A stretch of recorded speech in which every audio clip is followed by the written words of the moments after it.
50,000 രൂപ കൊടുത്തപ്പോൾ എൻ്റെ ക്യാബിൻ്റെ മുമ്പിൽ വന്ന് നിന്ന് തൊഴുതവളാ. അപ്പോൾ 1.5 കോടി തന്നവളുടെ മുമ്പിൽ ഞാൻ സാഷ്ടാംഗം നമസ്കരിക്കണ്ടേ?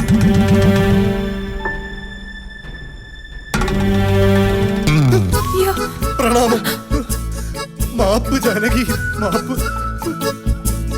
എന്തൊരു അപരാധമാണ് ഞാൻ നിന്നോട് ചെയ്തത്. മാപ്പ്. ഞാനൊന്ന് മാപ്പ് ചോദിക്കട്ടടാ.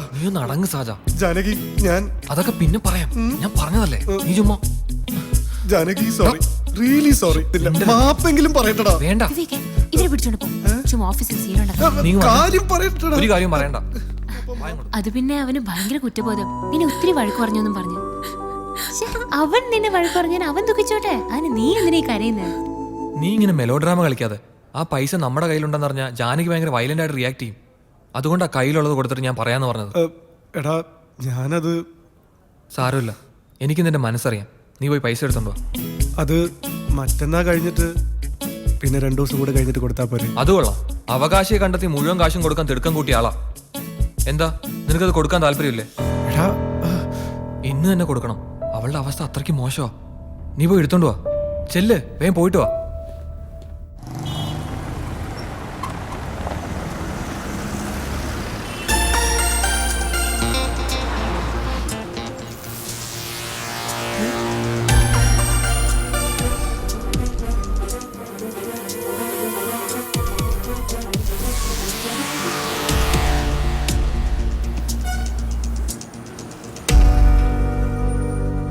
ഡ്രൈവർ, ഒരു ട്രിപ്പ് പോവും. കയറിക്കൊള്ളു. ബസൻ നഗർ. നമ്മുടെ വണ്ടി എപ്പോഴാ കിട്ടുക? അടുത്താഴ്ച തരാന്ന് പറഞ്ഞിട്ടുണ്ട്. പേൾ വെയിറ്റ് നല്ല ഡിമാൻഡാ. ആലോചിച്ചിട്ട് തന്നെ പേടിയാവുന്നടാ. എന്ത് പേൾ വെയിറ്റ് ബുക്ക് ചെയ്തതോ? അതല്ല, വീട്ടിലെ കാര്യം. അതിന് നിന്റെ വീട്ടിലൊന്നും ഇതുവരെ ആർക്കും സംശയം തോന്നിയിട്ടില്ലല്ലോ. അതല്ലേ ഭാഗ്യം.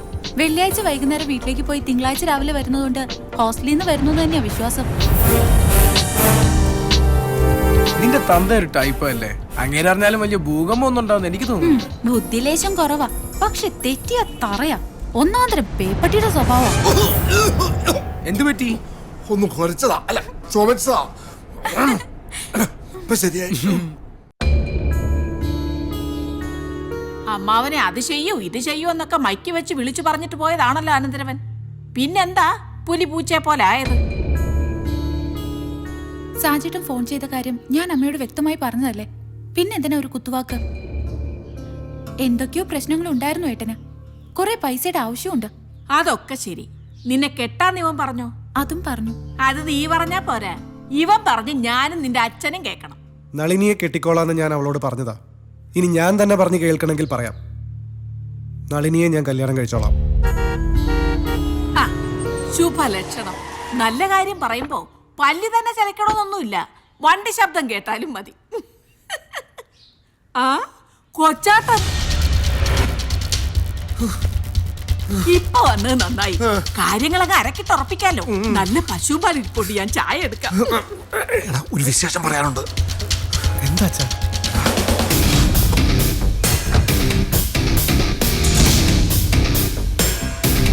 എടാ, ഇത് എന്റെ കൂടെ ഉണ്ടായിരുന്ന ചന്തുവാ. ആരായിരിക്കും? ആരായാലും എന്താ, വീട്ടിൽ വന്നതല്ലേ, പോയി നോക്ക്.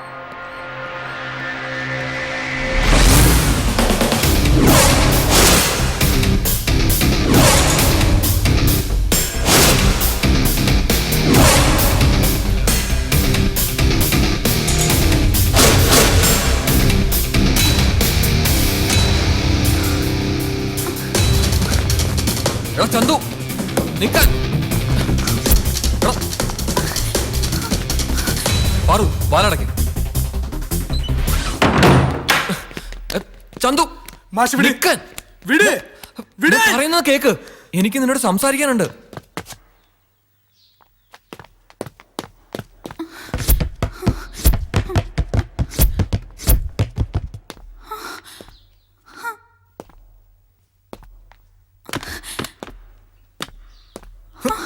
മോളെ, ബഹളം ഉണ്ടാക്കണ്ട. ഏട്ടനോട് പറ, നിന്റെ ആരാവൻ? സാജ, ഇവരെ കല്യാണം കഴിഞ്ഞതാ, രജിസ്റ്റർ മാരേജ്. ഇവിടുന്ന് എല്ലാ ആഴ്ചയും ഹോസ്റ്റലിൽ നിന്ന് വരുന്നെന്ന് പറഞ്ഞ് വീട്ടിലേക്ക് വരുന്നത്. സത്യമാണോ? സത്യമാണോ? പാറു, ഇവിടെ നോക്ക്. വാടാ. നിനക്ക് ഈ നാടകം പഠിപ്പിച്ച മാസം എത്ര രൂപ കിട്ടും? പറയൂ. എടാ, സാജ, വേണ്ട. മോനെ, നിന്റെ അവസ്ഥ നല്ലോണം അറിയുന്ന ആളാ ഞാൻ. സത്യം പറ, നീ ഒരു കൊറോള ആൾട്ടിസ് ബുക്ക് ചെയ്തിട്ടുണ്ടോ? ദേ, ഇപ്പൊ ഞാൻ സാജനെ തടഞ്ഞു. ഇനി ഞാൻ തടയില്ല. പറയാനുള്ള വേഗം പറഞ്ഞോ. ആ കാറ് ബുക്ക് ചെയ്യാൻ നിനക്ക് എവിടുന്നാടാ കാശ്? പറയടാ, എവിടുന്നാന്ന്? അത് ചോദിക്കും താനാരാ? കാശ് ഞാൻ എങ്ങനെയുണ്ടാക്കും? എനിക്ക് ഇഷ്ടമുള്ളത് ഞാൻ മേടിക്കും. പിന്നെ തന്റെ പെങ്ങളെ കെട്ടിന്നുള്ള നേരാ, അതും നിയമപ്രകാരം. ഇനി എന്താ അറിയേണ്ടത്? എല്ലാം കഴിഞ്ഞെങ്കിൽ 3 പേര് സ്ഥലം വിട്ടോ. ഹാ,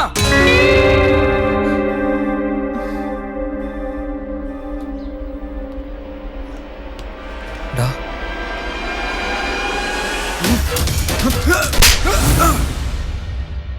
രൂപ ഞാൻ എടുത്തതാ.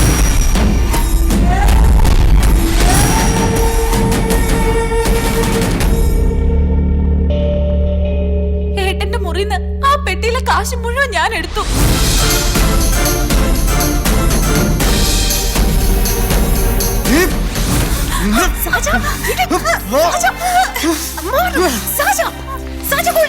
വേണ്ട, കൂൾ ഡൗൺ ഒന്നും ആവണ്ട. അവൻ തിളക്കട്ടെ. പക്ഷേ എന്തിനാ തിളക്കണേന്ന് കൂടെ ഓർക്കണം. തനിക്കിത് എവിടുന്ന് കിട്ടിയതാ? മോട്ടിച്ചതോ കളഞ്ഞു കിട്ടിയതോ അല്ലേ? അല്ലാതെ സമ്പാദിച്ചതൊന്നും അല്ലല്ലോ. വെറുതെ കിട്ടിയത്. അത് ആർക്കും അനുഭവിക്കാം. അല്ലെങ്കിലേ ഇടുവാടി, തന്റെ പെങ്ങളെ കെട്ടിയത് ശ്രീധനായിട്ട് നീ കൂട്ടിക്കോ.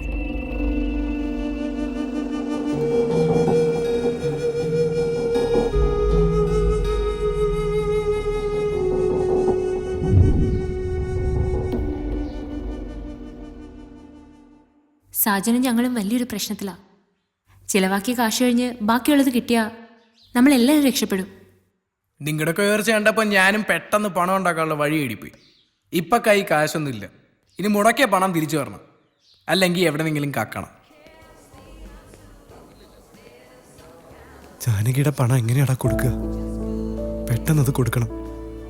അതിനിപ്പോ എന്തോ ഒരു വഴി. എല്ലാ വഴിയും അടയുന്നത് വരെ നീ അത് മറച്ചു വെച്ചില്ലേ? അന്ന് ഈ രൂപ പോയ കാര്യം പറഞ്ഞിരുന്നേ പെട്ടെന്ന് അന്വേഷിക്കായിരുന്നു. അത് ഇവനെങ്ങനെ പറയാനാ? സ്വന്തം വീട്ടിൽ ആരെങ്കിലും കള്ളനാക്കിക്കൊണ്ട് വേണ്ട അത് പറയാൻ.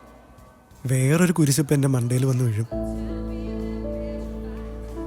ആ പൈസ അമ്മാവൻ അടിച്ചു മാറ്റി എന്നായിരുന്നു എൻ്റെ വിശ്വാസം. നിവൃത്തിയില്ലാതെ അമ്മാവൻ്റെ കുറച്ചെങ്കിലും കാശ് കിട്ടാൻ വേണ്ടി ഞാൻ നളിനിയെ കല്യാണം കഴിച്ചോളാം എന്ന് അവിടെ ചെന്ന് പറഞ്ഞു. അപ്പൊ ജാനകിയോ? അവളുടെ പൈസ നീ തൊലച്ചു, ഇനി ജീവിതം കൂടി തൊലയ്ക്കുവോ? എന്റെ അവസ്ഥ നിങ്ങൾ ആരും മനസ്സിലാക്കുന്നില്ല.